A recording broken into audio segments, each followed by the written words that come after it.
going to get started here.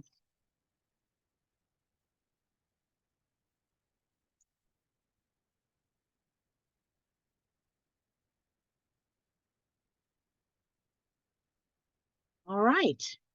Well, good evening, everyone. My name is Eleanor Rangers, and I'm the president of the Southeastern Pennsylvania Cold War Historical Society. We are a nonprofit organization primarily dedicated to preserving Cold War memories from the greater Bucks County, Pennsylvania area, in and around Warminster, if you're familiar with it.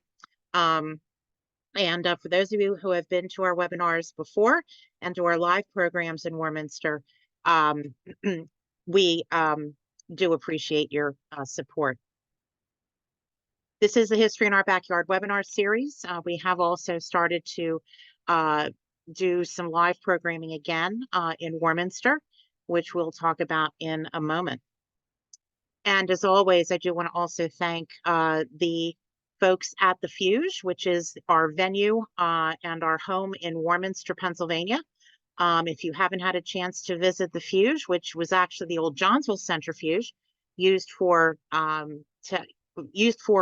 testing of military personnel and training of astronauts back in the 1960s, I definitely would encourage you to come and take a visit. As a nonprofit organization, I do have to put out the usual request that if you so desire, we do always welcome donations from individuals. You can very easily do that through our website. There is a donate button there, or reach out to me directly at mail@coldwarhistory.org. But we certainly do appreciate support if you so choose. Did want to give people an update. We have been working on a display room dedicated to Naval Air Development Center history. NADC actually is the location where the Johnsville Centrifuge was located. It was a Navy base that operated in the Warminster area for about 50 years, basically from, World War II to 1996. And we were granted a small display room about a year ago, and we have been diligently working on assembling a small display there. We are almost ready to go, and these are some pictures from the latest time that I was working up there last week. So if any of you are interested in visiting, please reach out. I think we will have a formal dedication coming up fairly soon, so I did want to mention that. Also, just as a heads up, we are on YouTube. I do maintain a YouTube channel that I do pretty regularly update, and we do house our webinar recordings on there as well if you happen to miss one of these programs and would like to take a listen. So did want to just mention that to you. We also have a Facebook page where I try to post articles of interest, Cold War related articles of interest, as well as our programming on there. So if you are on Facebook, come on over and say hello. Also wanted to mention just something else that's at the Centrifuge to entice you to come over and visit. They've just opened up, believe it or not, a spa. Called the Polar Star Spa. I've had a tour of it. It's a lovely, lovely facility. And all the standard things that, you can get in there, massage, cold showers, the plunge pool, a salt room, etc. So all that good stuff, if you so desire, definitely another reason to visit the Fuge. We do try to ask you to mute your microphones and turn off your cameras during the presentation to preserve bandwidth for the sake of the speakers. But after the conclusion of the presentation, certainly we'll open up the lines if you have questions. This is our ongoing schedule for this year. I do want to give a quick mention.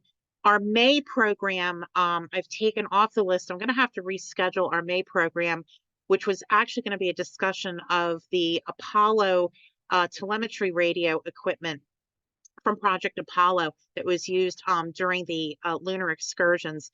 That will be rescheduled. I just haven't gotten it back on the books yet, but I did want to just give everyone a heads up to that. And next month, we actually have Greg Kennedy returning to give a live program in Warminster on April 11th, talking about the legacy of Pia Munda And that is actually the title of his book that is due to come out in 2025. So we're definitely looking forward to a space race related presentation next month. And also right after that, on the following Sunday, April 14th, we are planning a symposium on the Berlin airlift. Many of you who participate in these webinars may recall Eddie Ide from the Berlin Airlift Foundation gave a fabulous overview of the Berlin airlift last year for us, but he will be returning, as well as two other speakers, Paul Steege from Villanova University and Don Smith, who's spoken for us before as well on a different topic. But they will be returning for an afternoon of discussion regarding the Berlin airlift and its legacy. This will be a live event again at the Centrifuge in Warminster. So please feel free to stop on by. The program is free, and we're hoping to get a nice turnout for that.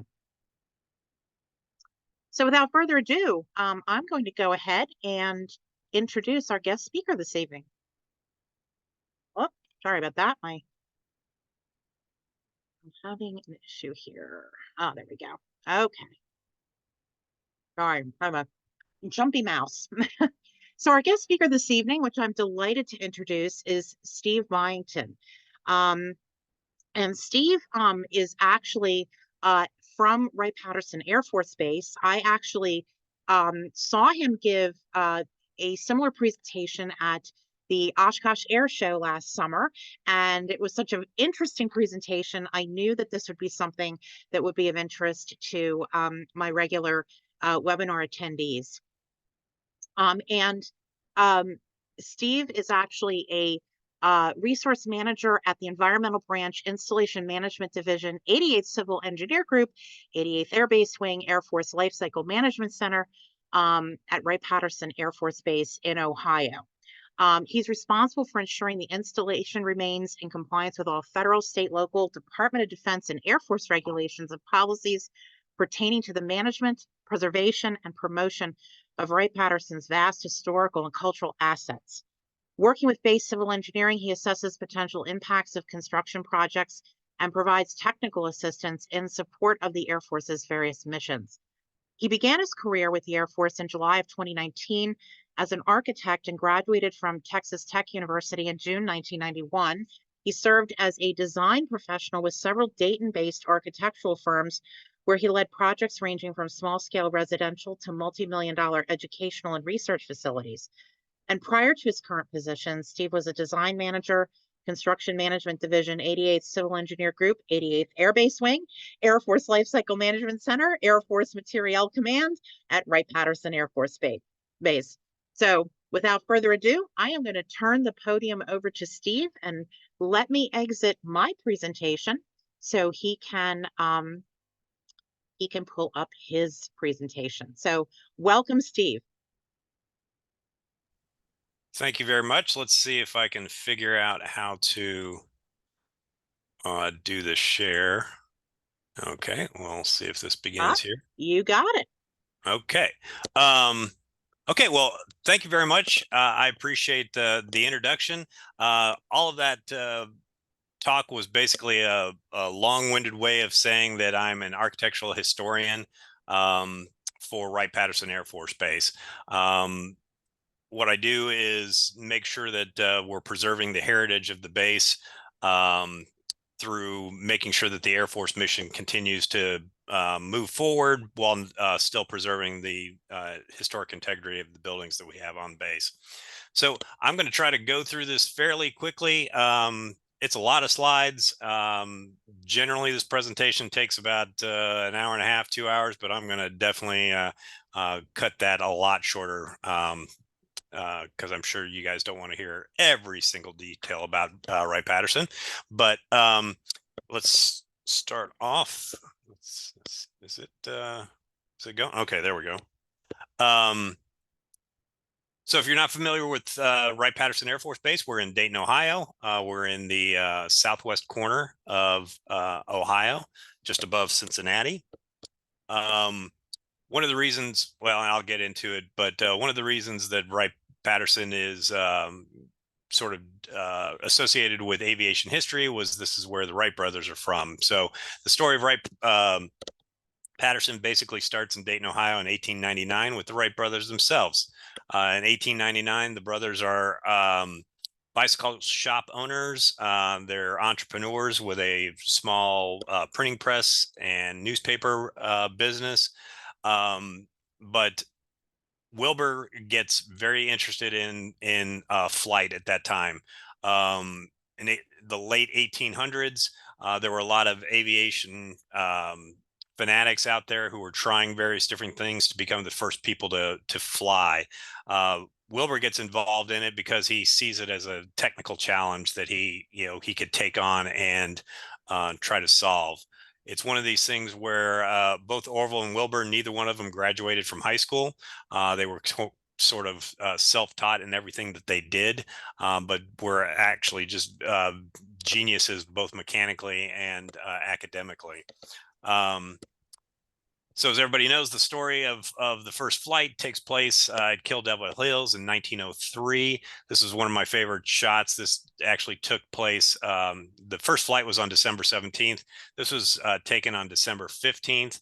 A couple of days before that flight, they took the aircraft out to the dunes. The folks that you see there in the photo were some lifeguards from the life-saving station there at Kill Devil Hills.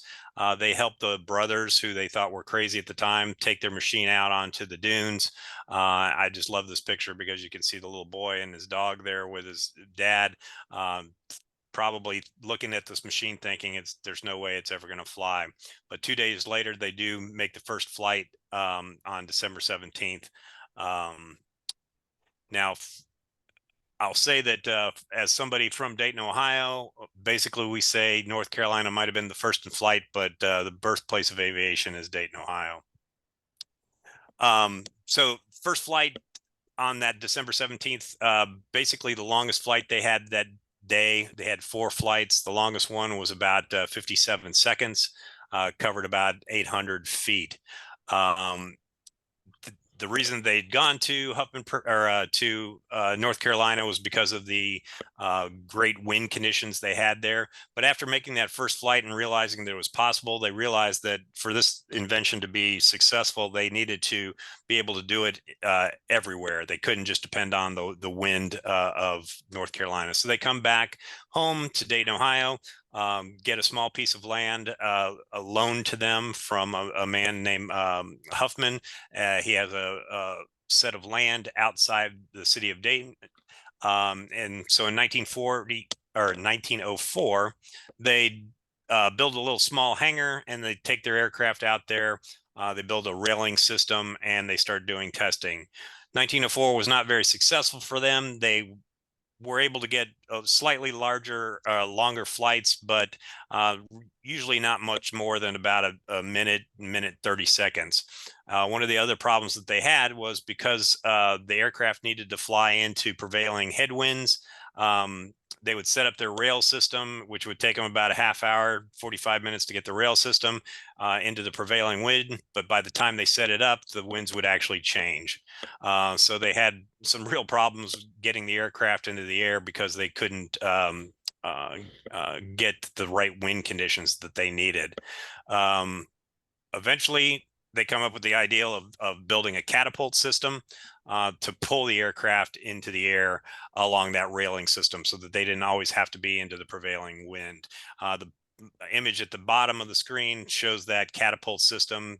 These images were taken in 1905, the following summer. And at that point, they start making longer and longer flights. They have a crash in 1905 that destroys their Wright Flyer 2. And at that time, they decided to rebuild the aircraft, making some changes based on things that they observed on the prairie at that time, mainly building a couple of a larger rudder to this thing and increasing the sizes of the front wings.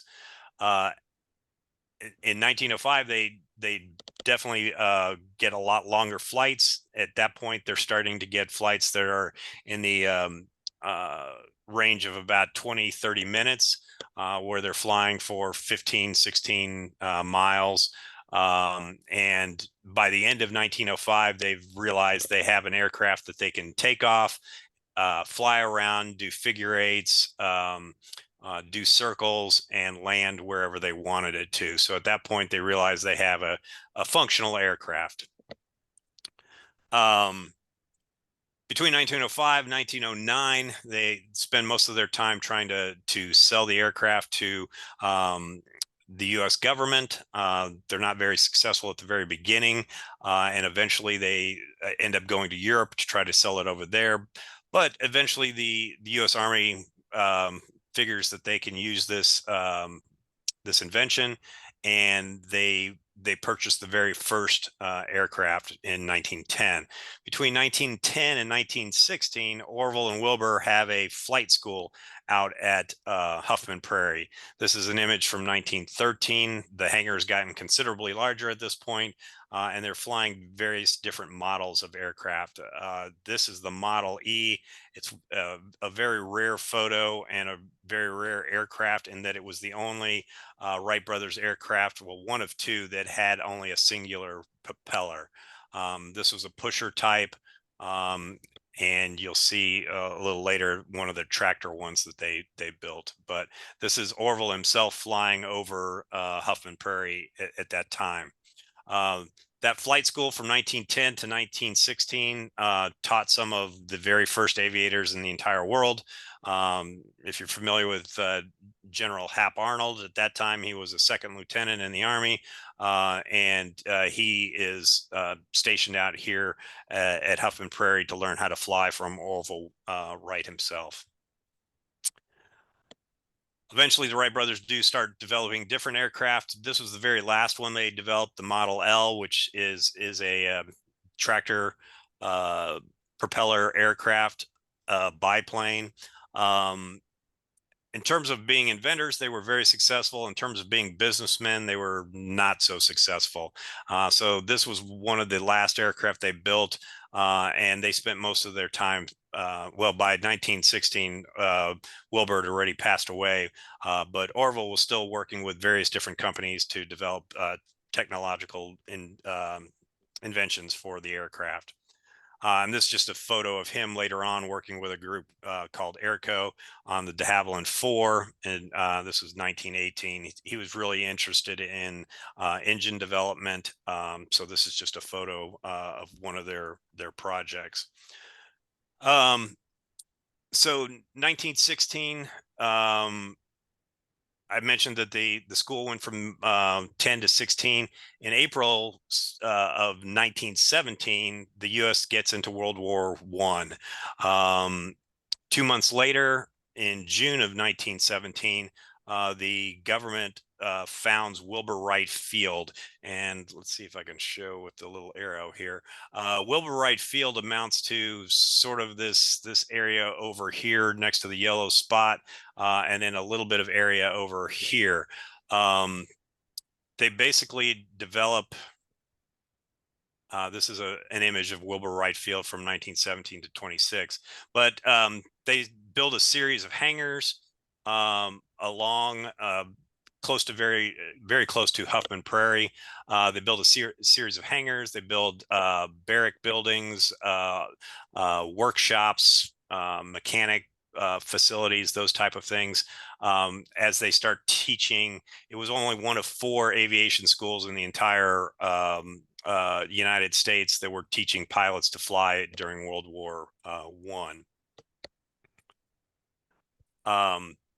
They developed the first pilot training school. This is one of the very first classes in 1917. As you can see, the hangars in the background there. The pilots would actually do training all the way up until probably late November, and then they would go down to Alabama, where the Wrights had a secondary winter school is what they called it. It was too cold up here to fly, so they would send the pilots down there. During those winter months, though, they would have folks at the armor school, which was one of the very first ones, where they were learning how to, if you can see in the image here, you see a propeller at the end here. They're learning how to shoot machine guns in between the propellers and trying to get that synchronization down.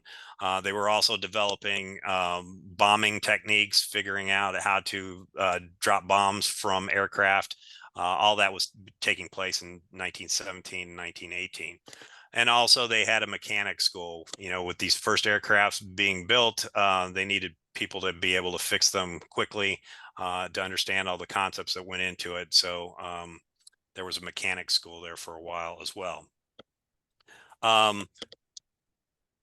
Whereas Wilbur Wright Field was where a lot of the training took place.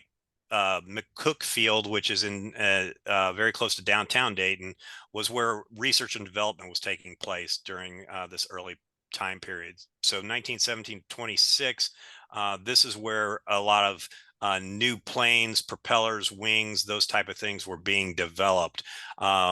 Most of the flights would take place out at Wilbur Wright Field, but they would fly various different aircraft out of here as well. One of the things that I show here is this is the Great Miami River as it meanders its way through the city of Dayton. The field was built on land that was owned by a Colonel Deeds. The airstrip, though, because of the prevailing winds, had to be on the short side of the airfield. So instead of having it run the length of it, it actually had to go this way. One of the problems with that was that the runway only ended up being about 1,000 feet long. Some of these pilots were very new. They still hadn't learned all the nuances. So unfortunately, a lot of them ended up in the drink into the Great Miami River. We have a lot of photos in our archives of pilots sitting on top of their biplane in the Great Miami River where they'd come up short or didn't take off when they should have. But and as you can see here on the hangar that was out there, they had a sign that says the field is small, so use it all. They wanted to make sure that their pilots were managing to use every foot of that runway. But there was a lot of testing going on at that time and a lot of world's records and things that were being set at that time. The gentleman at the bottom left, I like to tell the story of him. His name is Rudolph Schroeder. Everybody called him Shorty. He was 6'4", and he was a World War I ace that came back to Dayton and was working on testing. He was a test pilot for McCook Field. His aircraft is at the top, the Packard Lusac 11 there. That aircraft was one of the first to set one of the major altitude records. It was one of the things. Oh, hello. Oh, hello. Sorry. So Rudy Schroeder was or Shorty. He was a test pilot. In 1920, he sets the altitude record at about 33,000 feet. I like to kind of put this in perspective. This is 1920.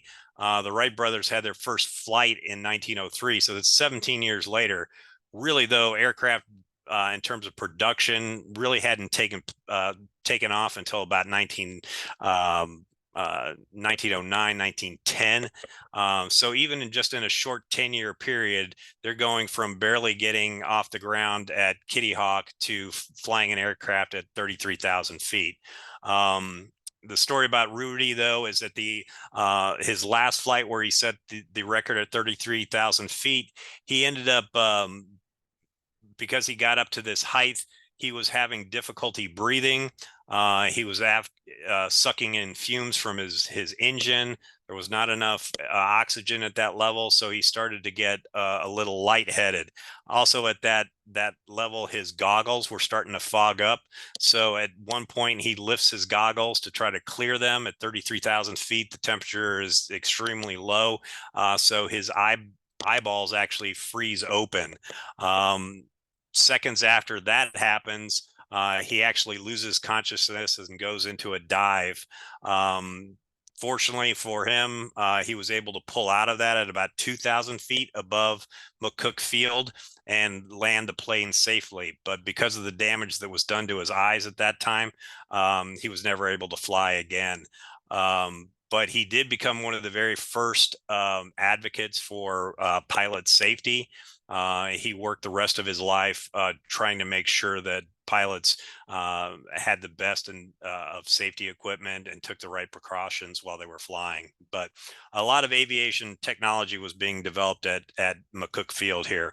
These are just some images of them working on wing designs, testing out various different propeller designs, but all this was taking place at McCook Field. I like to tell the story too of one of the projects that they were working on. This is just if you're familiar with Billy Mitchell, he was one of the very first advocates for strategic air power.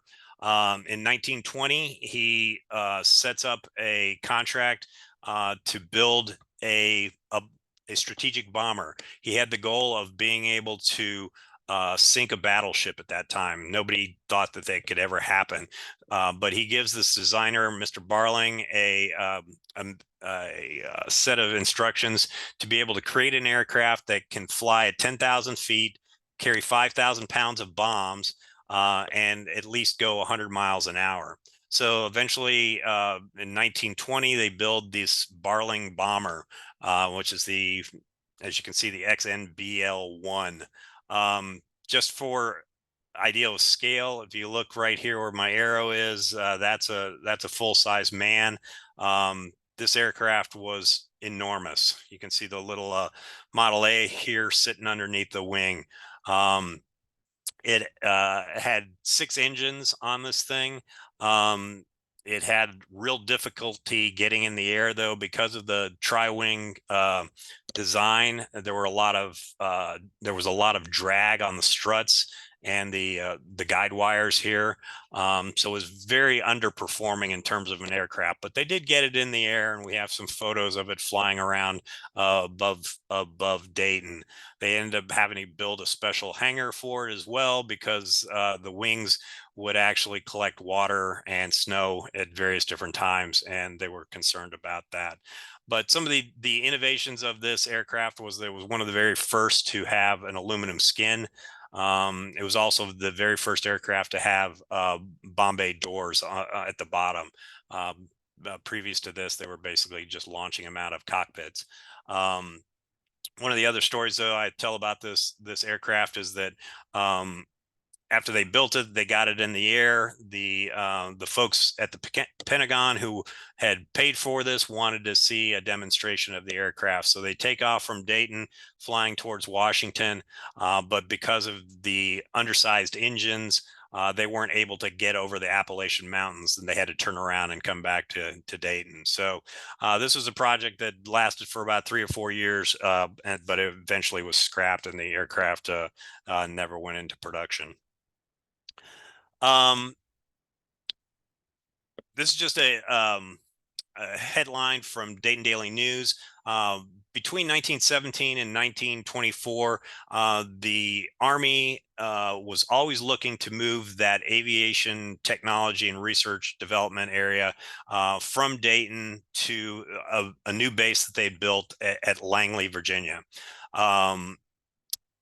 The business leaders in Dayton got word of this, that they were looking to move it to Langley, and they decided, Dayton is the birthplace of aviation, the home of the Wright brothers. We're going to raise a bunch of money and buy a bunch of land and give it to the United States government to build a military base. They managed to do that. They raised over $425,000 in a short period of time, roughly about 2 weeks. And they were able to purchase about 4,500 acres, very close to Wilbur Wright Field in Huffman Prairie area. They give that, and the Calvin Coolidge decides that they're going to give the base to Dayton. So this just shows the area in blue is all the area that eventually is purchased and donated to the United States government to form up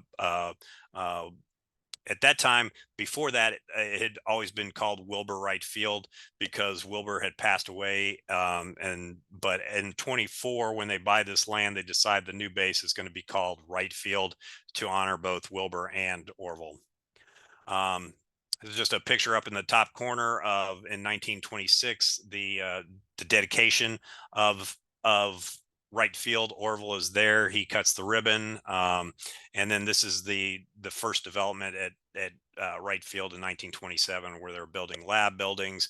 They're moving all the missions from McCook Field, which is close to the downtown area, out to Wright Field, which is about 5 or 6 miles from the downtown area.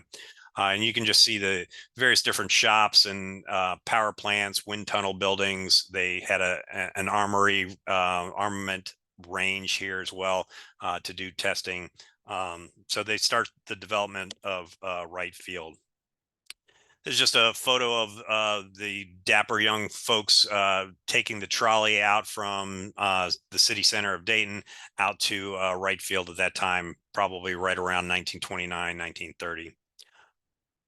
And they would have taken the trolley to the main gates and been dropped off right here. You can see Wright Field on the fence where the arrow's at.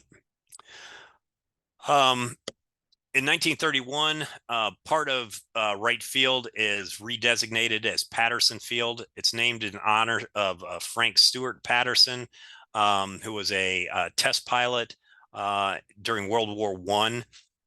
He comes from the Patterson family. If you're familiar with NCR and the cash registers, his father and his uncle founded NCR, the very wealthy family, and they were part of the family that eventually raises all the money to buy the land in 1924. So in 1931, they name a portion of the field Patterson Field, not only in his honor as a test pilot who was killed while training, but also in honor of the Patterson family who had donated a good chunk of the money that went into Wright Field. This is just an image of Wright Field from 1939. If you're familiar with that date, that's when Germany moves into Poland. I like to show this image because this is just showing how it looked before wartime started. You can see the hangars in a radial pattern here, but you can see that there's still a lot of farmland and underdeveloped areas around this. There was, as I mentioned, there was a gun range out here and they were doing a lot of testing. We have documentation that some of the farmers around this area complained that their cows were being spooked by all the loud noises that were coming out of Wright Field at that time. But once we get closer, 1939, Franklin Delano Roosevelt decides that, he understands war's coming. They start build, a huge building project out at Wright Field. So they start building barracks for all these new recruits that they start getting. They build gymnasiums, churches, mess halls. All these different things are being built out at Wright Field. They built some of the larger hangar buildings. Aircraft are getting larger and larger. This is one of the hangars, but this is a building I like to tell the story of, Building 65. This was built in 1942. It is one of the major testing facilities that was built at that time. The reason they needed to a building this big, and if you go into it today, it's about 8 stories in the center portion of it. It is because at that time they needed to test full-size versions of the fuselages for a lot of the bombers that were being tested at that time. B-36 is probably the largest aircraft ever built for wartime.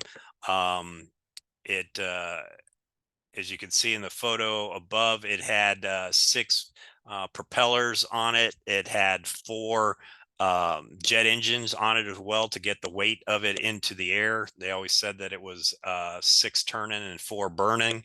But to get this fuselage to be tested inside this facility, they needed a very large facility that they could rotate this thing and weight it in various different configurations. They also tested the B-29 Super Fortress at that point, and here's a photo of both of those being tested inside Building 65. So, 1939, I show you the image where there's a lot of farmland around that, and if you can look at these radial uh, hangars that were original to 39.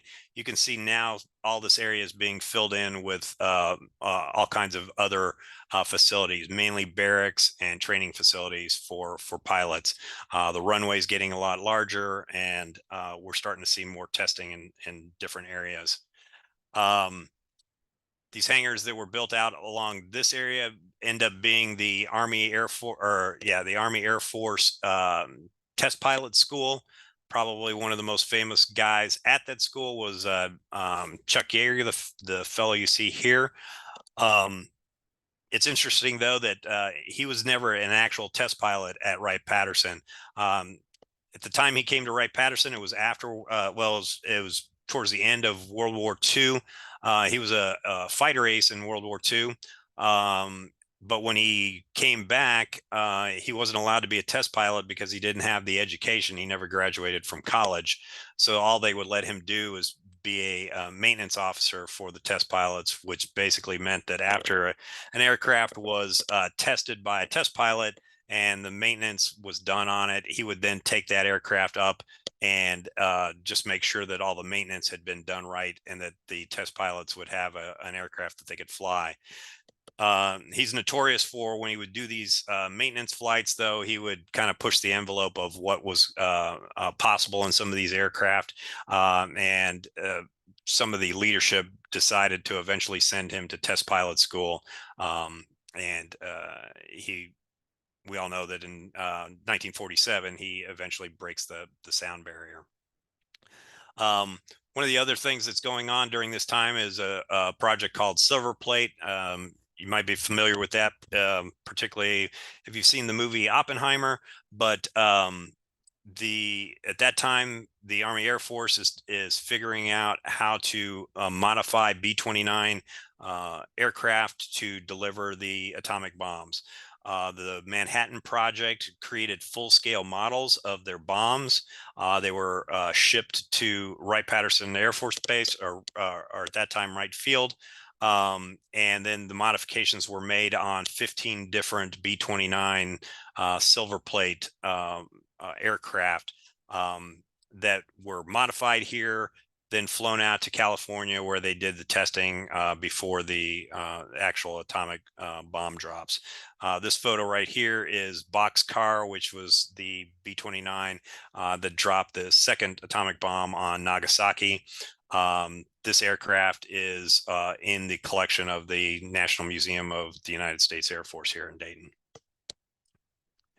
Another interesting project I'd like to talk about that was done during that time period was Operation Lusty, which stood for Luftwaffe Secret Technology.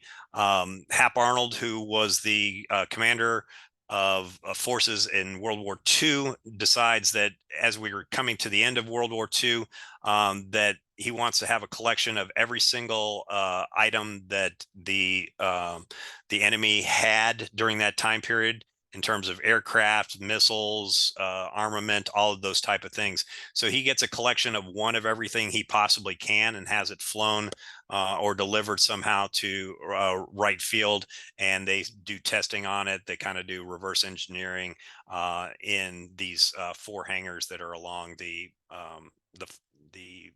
flight path there.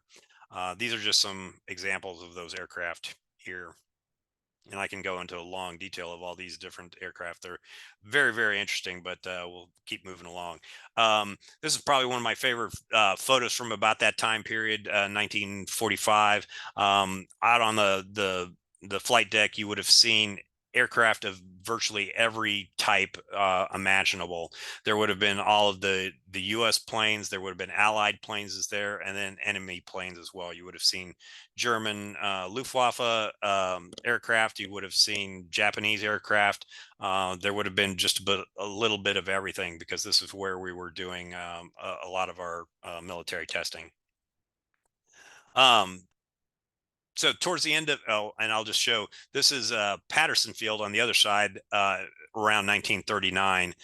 If you notice out here where those hangars were that had been built in 1917 for training, those are starting to be torn down, but they're still flying aircraft out here, and they're landing them on grass landing strips, even as late as 1939.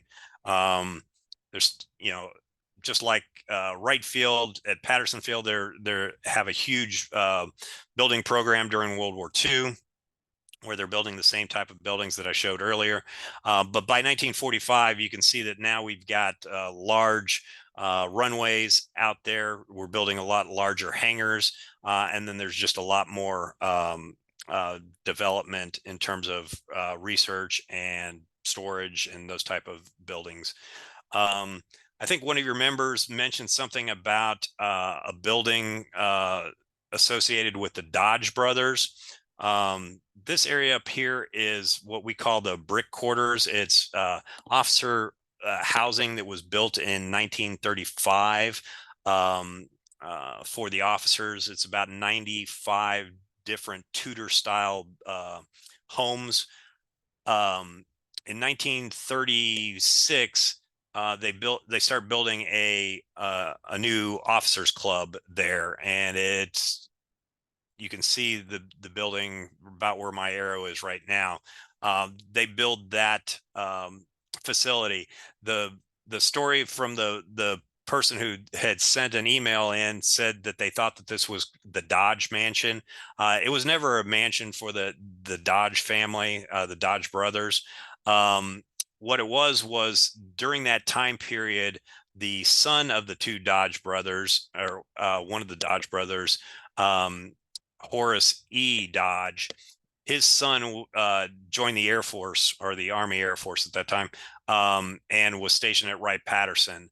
For some reason, around the 45, 46 time period, he convinces his mom, who was the widow of one of the Dodge brothers, to donate money for the building of a new gymnasium that was built directly next to the Officers Club. That gymnasium is still called Dodge Gymnasium to this day. It was named after Horace E. Dodge Jr.'s sister.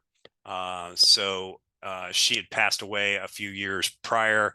So the mom donates a huge chunk of money, and they end up building Dodge Gymnasium.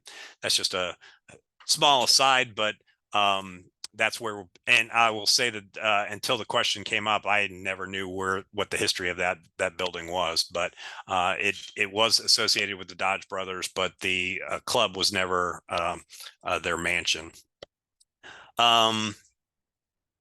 This is just a quick shot of one of the hangars built in 1928 that was still being used all the way into the 50s and 60s. And actually, it's still on our base now. We use it for as a workshop kind of space. But as you can see down in the lower corner, Bob Hope, his show came during World War II to Wright-Patterson Field. This is just a quick little story I like to tell about something that not a lot of people are familiar about, particularly even here in Dayton, is that during World War II, we actually had a World War II POW compound. As I showed you the hangars down here and some of the hangars that were along the flight line out this direction, we did have a very small POW compound. There was probably about 400 POWs that eventually made their way through Dayton. You can see a small turret and the chain link fence around the barracks for the POWs here. And this is just an image from 1944 of the compound, as well as the corners and those kind of things. One of the reasons I tell this story is because every time that I'm asked to do a presentation on Wright-Patterson, everybody asks me about the aliens at Hangar 18 in Dayton. 1947 is when the Roswell incident takes place. And there's just a lot of talk about aliens being associated with Wright-Patterson Air Force Base. Just for your general knowledge, this is Building 18 at Wright-Patterson. It is not a hangar, and there are no aliens in that building. But one of the reasons I tell this story, though, is because the German POWs who were at Wright-Patterson did work on base throughout the war. They did light construction, they did cleanup, they worked in the mess halls and those type of things. This building, Building 280, is very centrally located on the base, and it was where the German POWs did had their lunch and their dinners. It was kind of the POW mess hall. They didn't have a lot to do, and there were a lot of the POWs who had artistic jobs back in Germany before the war. A lot of them were illustrators for books and magazines and those type of things. So they created their own set of murals along the walls of this building, where they took some of their ancient Norse mythology, Germanic folklore, those type of things, and painted these trolls or goblins or whatever you would like to call them on the walls, just to keep themselves occupied, to remind themselves a little bit about home. One of the thoughts is that various people who were walking through these buildings might have seen this, told people about seeing these weird green goblin kind of things, and maybe this is where some of the original thoughts of there being aliens might have come from. This was compounded by the fact that this building was also used as storage for photographic plates during the war that had to be kept in these large cooled cylinders. So there would have been these large metallic cylinders with cooling tanks associated with them. You would have seen these goblin type images on the wall, and you could see maybe somebody with a very vivid imagination start telling this to their friends in Dayton, and the legend of aliens at Wright-Patt getting started. But so now we get to 1948.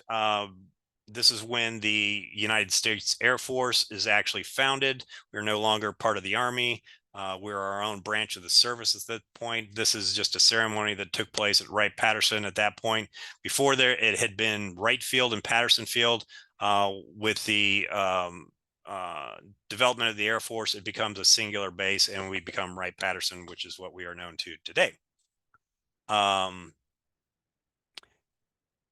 And then this is an image from about 1952 or so. You can see in the lower portion, this is Patterson Field, and then up here, this is Wright Field. It's kind of connected with a thoroughfare here, Route 444. And you can see even now the base is getting larger. The runways are getting larger because the aircraft are getting larger. And before, whereas they had different runways to work towards prevailing winds, even then, now with the development of the jets, they don't have to worry about that as much. So they build these larger runways that work that way. Towards the late 50s, we become a strategic wing. They start looking at bringing aircraft, particularly the B-52, to this field, and we get 15 B-52s, and we get a bunch of KC-135s to support those, as well as the F-86 Sabre, which was used for the protection of the B-52s. You can see the photos of all the different aircraft at that time. We do have SAC facilities as well, where these fighters are kept in these wings, and then they're able to be launched within 15 minutes. I like to show this image because this is the flight school at that time, or the fighter wing at that time.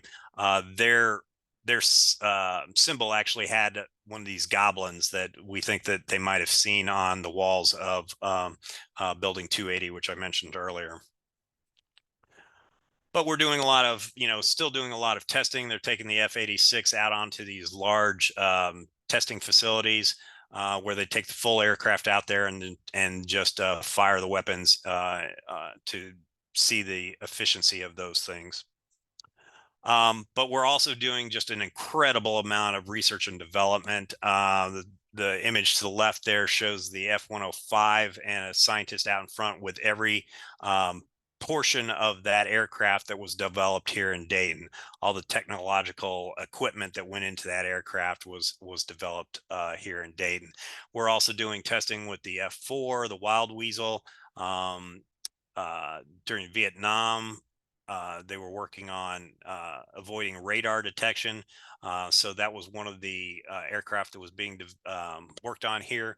The F-15 Eagle, we're doing experimental testing with that as well. And then the prototype for the F-16 was also worked on here at Wright-Patterson. I'd just like to show a couple of images of some buildings that if you're from the Dayton area, you might have seen, but I think they're just interesting because of the relationship they have to technology. The building you see here is lovingly called the barn or the cathedral. When most people see it here on base, they think that it used to be a blimp hangar or something like that. But this was built in 1944, and one of the interesting components of it, it was completely built out of wood and stone and concrete. There's absolutely no metal in this facility. The reason they built it like that, with no nails, no screws, no metal parts at all, is because they were doing the very first testing with radar signatures, radar interference, and those type of things that eventually turns into stealth technology. So even in 44, they sort of saw what was coming in terms of trying to disrupt radar signatures. And this building played a very prominent role in the development of that technology. We also have a nuclear facility on our base, or at least I should say we used to have a nuclear facility on our base.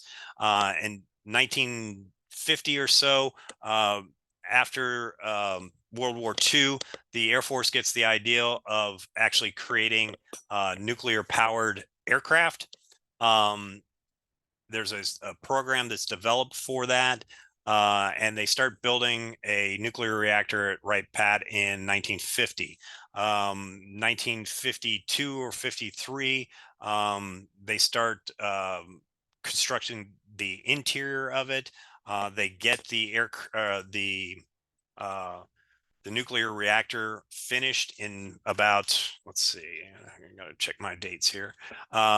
It's completed in 1960. It came online in 1965. At that time, it was the 7th largest nuclear power plant in the United States with a 10 megawatt capacity.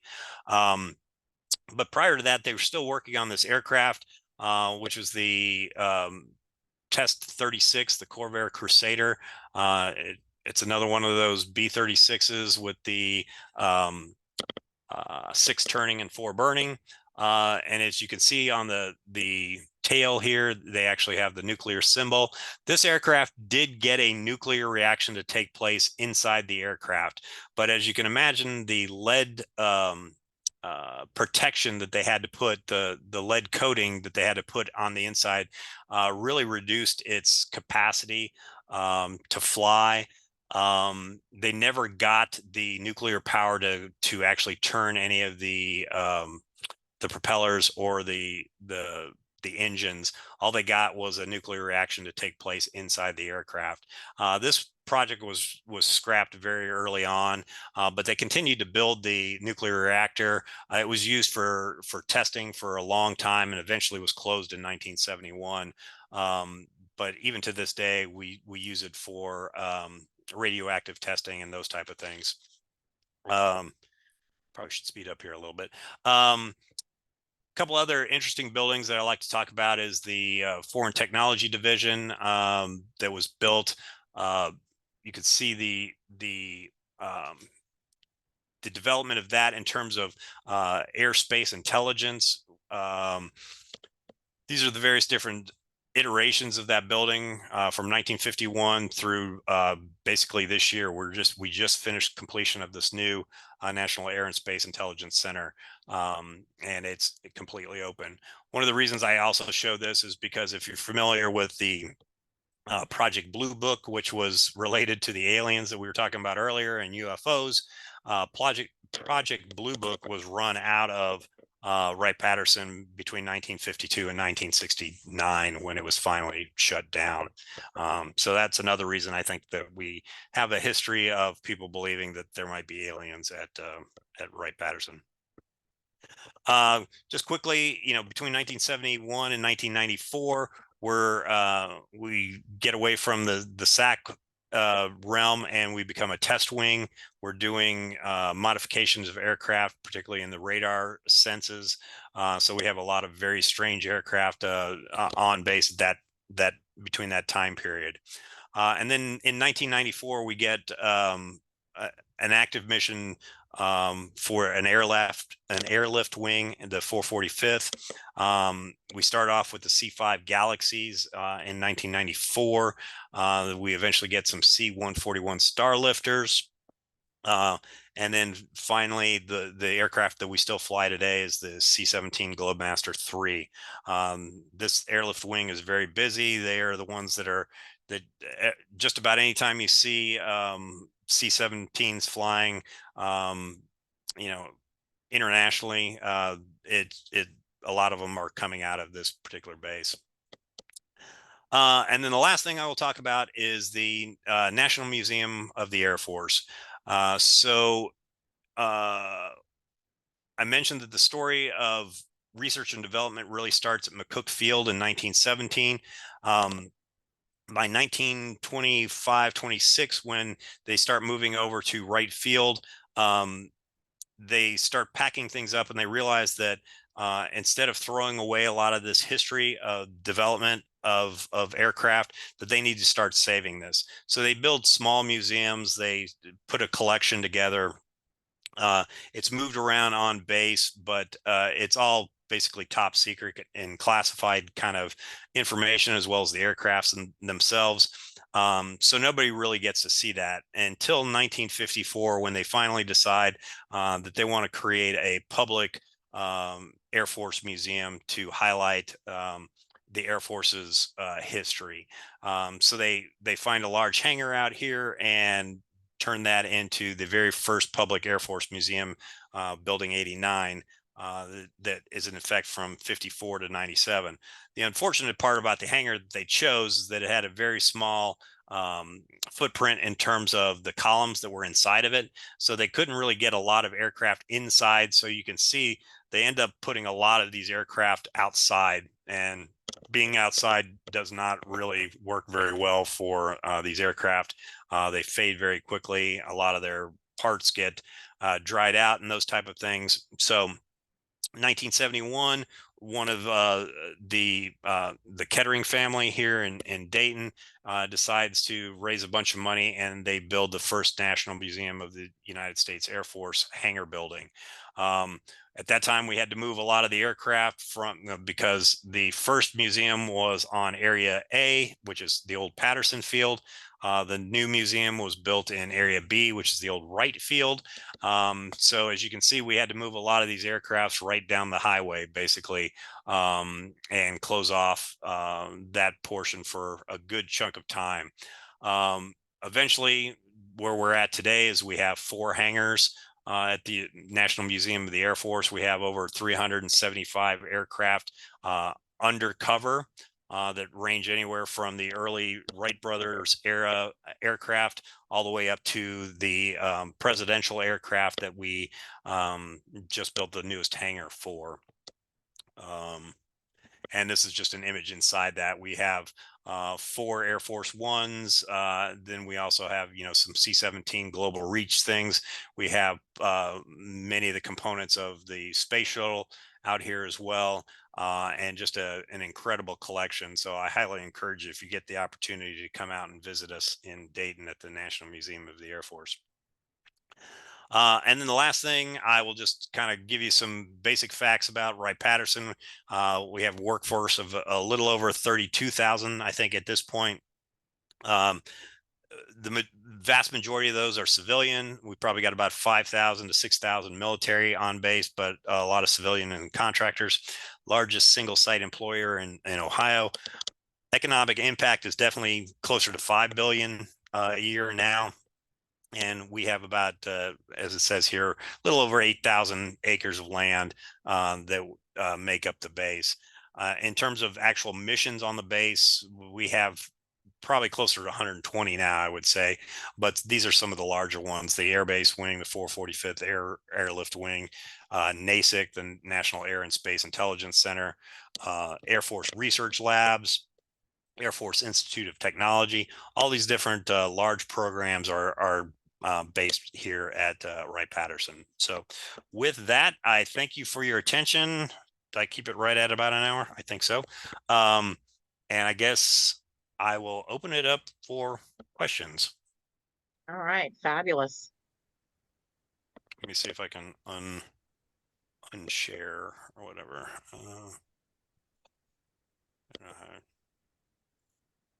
How do I You know, does it say you are viewing? Oh, stop share. Here Yeah, we go. yeah. There we There. go. All right, cool. All right. Well, thank you. That was awesome. And you have made the gentleman who had the question about the Dodge Mansion a very happy man this evening. Yeah, his father was not incorrect in that Dodge family was related, but it was not the Dodge Mansion. It was just one of the gymnasiums was named after the son of one of the Dodge brothers. But And yeah, I'm the guy interesting that story. asked. So thank you very much, Steve. Sure. Cool. So I have a question, if I may. Absolutely. Yeah, my kids grew up in Northeast Ohio. The three boys were all Boy Scouts. Every other year, we would go down to Wright-Patterson. And from what we understood, there was a Boy Scout campground and a Girl Scout campground that were available to any Scout units that wanted to use them. Are those campgrounds still available? They are not. They were. I think they were used all the way up until about the mid 90s. But because of their location close to one of our fire training centers, they had to close that because of the potential for fumes and those type of things. So those are no longer open to the general public and the Boy Scouts or Girl Scouts. Yeah, that's too bad. I have some Yeah. great memories. We would usually go in February and drive down on a Friday night, pitch tents in the snow, and then Saturday went through the museum. And the air base actually let the kids use an indoor swimming pool that afternoon. Mhm. It was just a great weekend. So that's too bad, but it was great memories, and I'd love to go back there again one of these days. Yeah, there is a large RV park out there that's utilized close to what we call Bass Lake. There's a lake and a couple of fishing areas and those type of things. If you have base access, you can utilize those RV grounds, but we don't, I think, allow camping anymore out there. All right. Well, thank you for your presentation. I really Sure. enjoyed it. Sure. I'll see if I can look at the chat to see if there's any questions. Yeah, there was just a general question. I was able to answer it, but happy to get your thoughts too. If you were planning a trip out to the museum, would you how much time would you recommend for folks to spend at the museum? 1 day, 2 days, more? I would say to do a fairly good job of it, you should probably spend at least 2 days. Um, I, I don't think that it's really unless you are coming for something very, very specific. I don't think a day is enough to do it. Um, you know, I will say that some of the exhibits are absolutely fantastic and they're worth just coming for that. If you have not seen the restoration of the Memphis Belle, which our restoration staff has been working on for 16 years, um, I the Memphis Belle is just incredible. The restoration is unbelievable. The displays that they've created around it are phenomenal. I think that's worth just the trip in itself. But, you know, as I mentioned, the museum tells the story all the way from the Wright brothers, and even before then, all the way up to, you know, through all the different wars, the experimental aircraft, the presidential aircraft. It's just there's over 375 aircraft under cover there. And then when you look at all the displays in terms of memorabilia and those type of things, movies, all of that, 2 days is probably what you're going to want to spend, but you could easily spend 3 or 4 days, depending on your interest level. And just to add to that, I totally concur. I had said at least a minimum of 2 days. That's what I did the first time. But don't forget, you can also see some of the Wright brothers sites in and around Dayton as well. So it's definitely worth a couple days to go out there. And if you have more time, you can even, you know, head to Wapakoneta. That's where the Neil Armstrong Museum is. So there's, you know, there's so much to see in Ohio from a aviation perspective. It's definitely worth a trip out there. Yeah, I will say that, you know, I started off the presentation with Huffman Prairie. Huffman Prairie is still today basically looks the same as it did in 1904.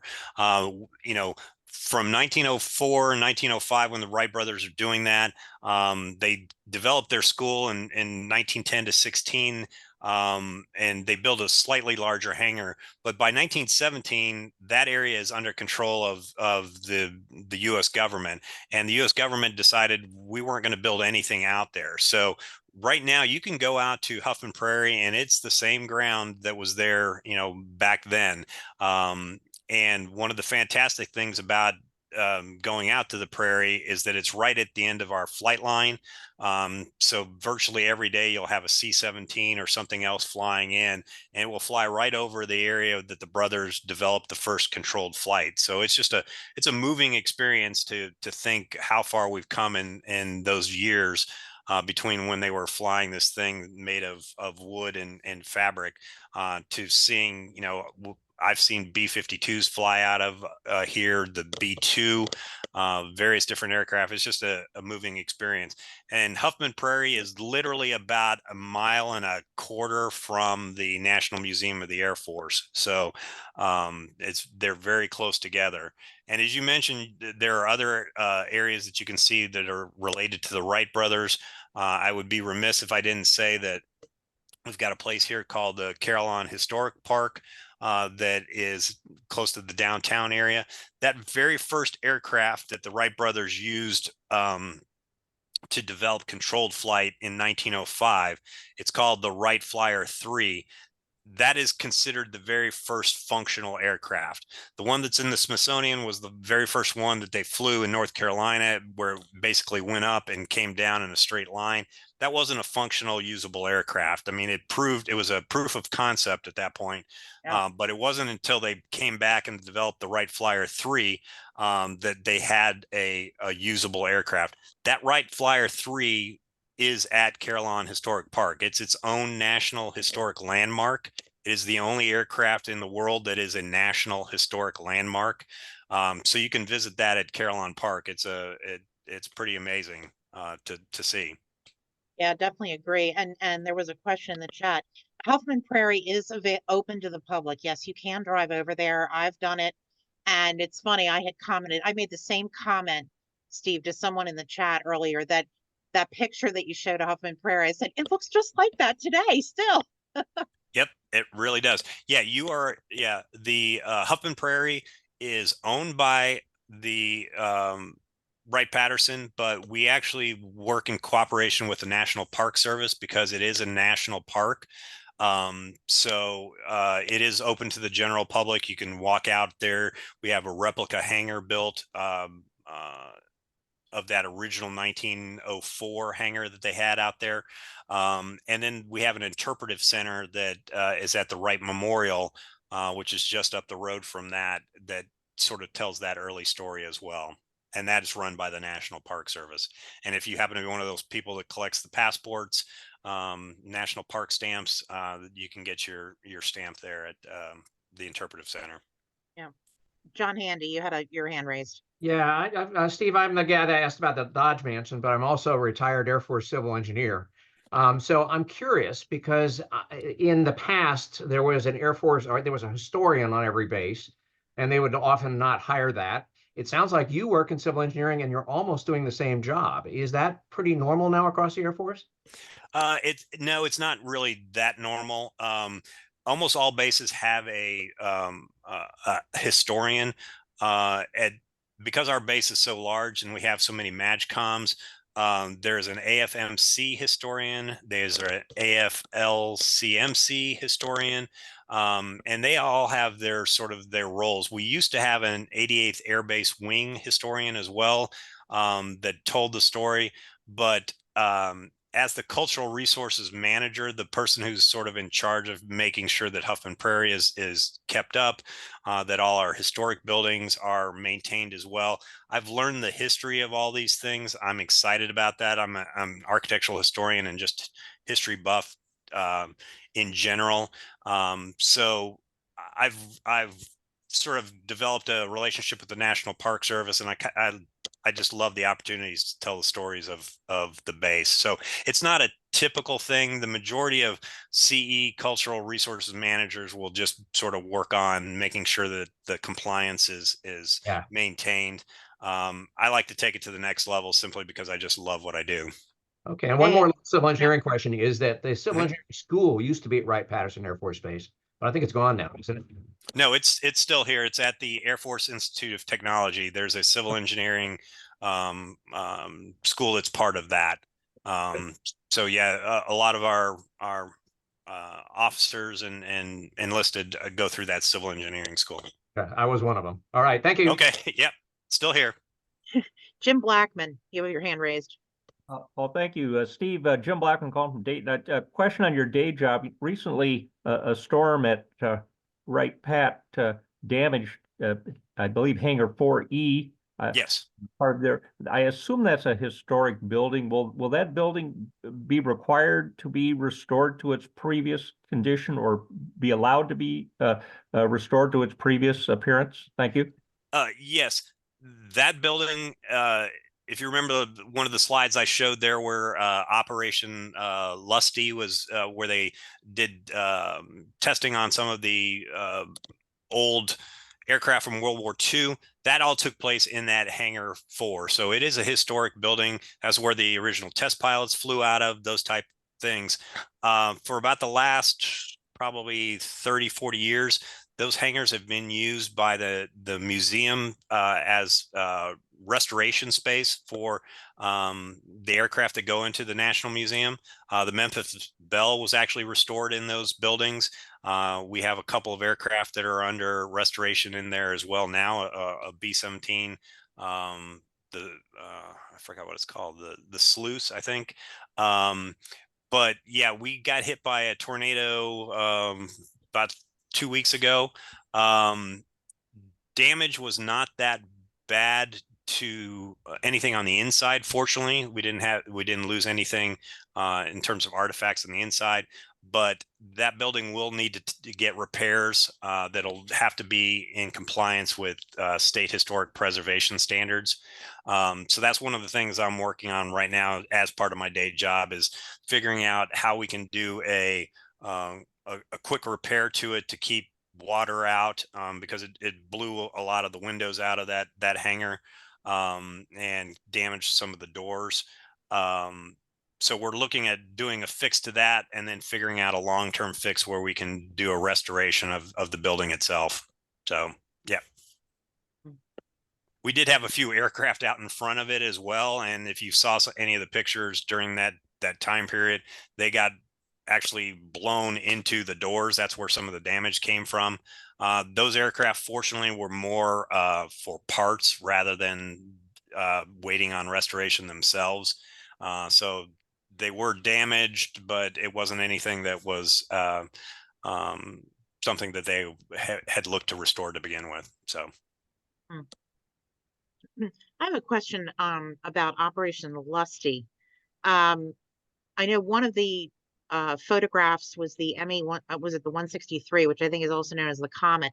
Yes. You have a Comet in the museum. Is that Yes. is that the same aircraft? That is the same aircraft. Yes. Okay, that's what I wondered. Yeah. Thank- The interesting thing about the Comet was that was technically considered the very first rocket powered aircraft in the world. It just wasn't a very safe aircraft. The Germans flew it with very limited success. But the corrosiveness of the fuel that was used in that ended up usually killing the test pilots after a couple of different flights. So we didn't really pull a lot technology wise out of that, but it was just a very interesting aircraft. And yeah, it is my understanding that that one was the one that eventually made its way into the collection. It's Okay. cool to see. Yeah.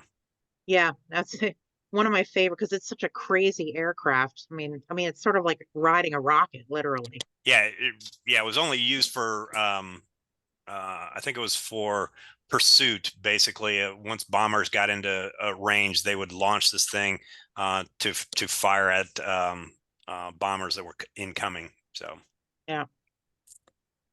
And I do have one other question about the POW camp. What was the the constituents there? Was it mostly Germans that were captured, or just curious about the mix of people that were there? yeah, the vast majority of them were German.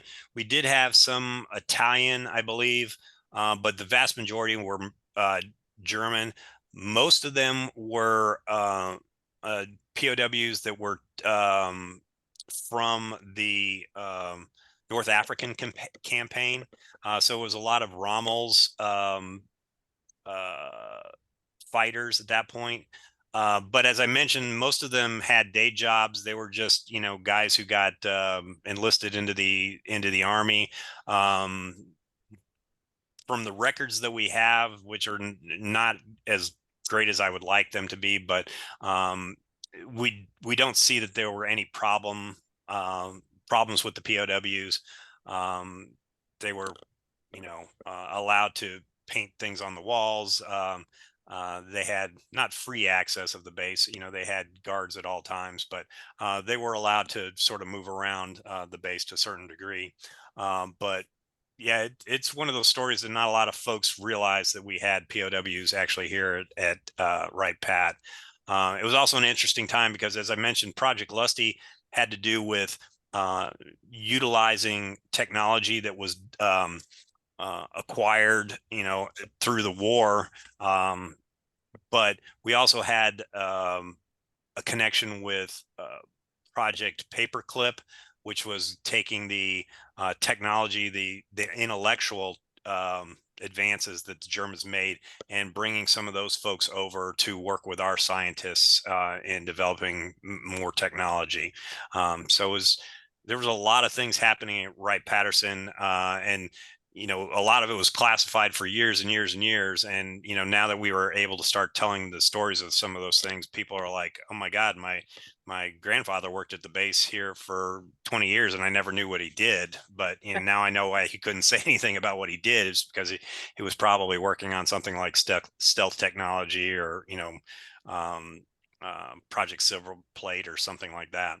Yeah, we've heard similar stories with people we've interviewed from the Naval Air Development Center. I never knew what my dad did there. Yeah, Definitely. a lot of top secret stuff. Yeah. I do want to put another plug in for the Air Force Museum. If anyone hasn't been there, not only is the Memphis Belle there, which, yes, absolutely, it is breathtaking and very moving to see that aircraft, but there's so many other wonderful artifacts there. The Doolittle Raider, the cups, the famous cups from the Doolittle Raiders are all on display there, which is another wonderful display. And there's also a fabulous hangar to the, dedicated to Cold War aircraft that you have to see, including a whole missile, I call it the Missile Cathedral, that's there on display, and also a reproduction of a Minuteman, I guess a Minuteman control center, which is great. So, definitely would encourage people to see those artifacts as well. Yeah, I can't speak highly enough of the museum. If you have even just a passing interest in aviation, any aircraft you could possibly think of, we most likely have one here. You know, literally, I was talking about the B-36 being one of the largest aircraft ever used in the military. We have a B-36 in the hangar. So just being able to walk next to that thing and just see the immensity of it is unbelievable. But you know, we also have the F-35, we've got Predators, we've got all the new aircraft as well. You know, the F-16s, you know, even F-4s, a little of everything. But I shouldn't say a little of everything. We have basically everything. Basically everything. Yeah, including one of the X-15s, which Yes.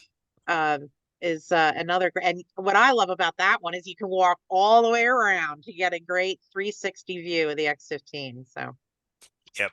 great So stuff. definitely well worth the time if you can make it. And, you know, Dayton is very proud of its aviation history, all the way from the Wright brothers up to the Air Force now. So we'll show you a good time here. That's for sure. Yeah, highly recommend it. All right, I don't know if there's any additional questions. I know we've been running a little long this evening, but this has been a fabulous discussion. Any other questions before we bid everyone farewell for this month? All right. I think I'm gonna call it a wrap then. All right. Okay. Well, Thank you very much. Steve.